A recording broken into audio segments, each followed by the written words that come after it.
श्री हरि का वो हो जाता है। जो आंगन में तुलसी लगाता है, श्री हरि का वो हो जाता है। जो आंगन में तुलसी लगाता है, जो आंगन में तुलसी लगाता है, श्री हरि का वो हो जाता है। श्री हरि का वो हो जाता है। जो आंगन में तुलसी लगाता है, श्री हरि का वो हो जाता है। जो आंगन में तुलसी लगाता है, श्री हरि का वो हो जाता है।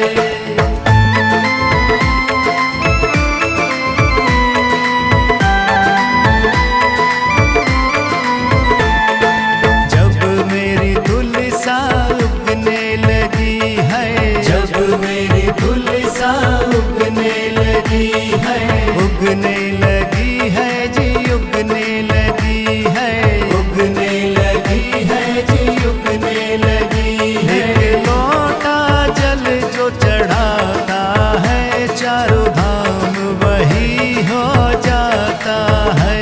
एक लोटा जल जो चढ़ाता है, चारों धाम वही हो जाता है। जो आंगन में तुलसी लगाता है, श्री हरि का वो हो जाता है। जो आंगन में तुलसी लगाता है, श्री हरि का वो हो जाता है।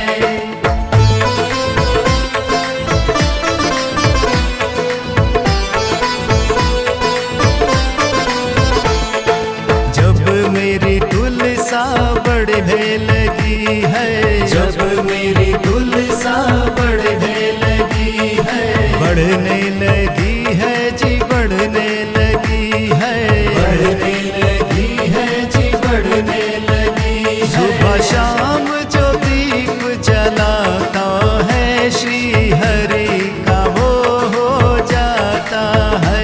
सुबह शाम जो दीप जलाता है, श्री हरि का वो हो जाता है। जो आंगन में तुलसी लगाता है, श्री हरि का वो हो जाता है। जो आंगन में तुलसी लगाता है, श्री हरि का वो हो जाता है।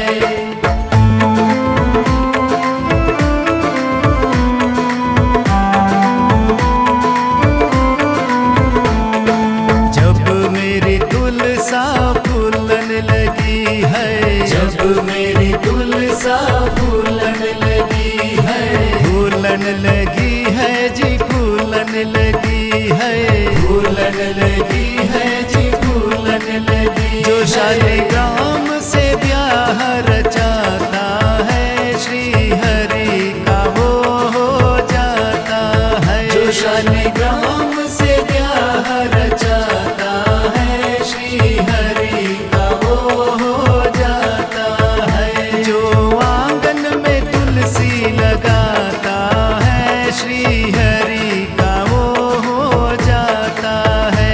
जो आंगन में तुलसी लगाता है, श्री हरि का वो हो जाता है।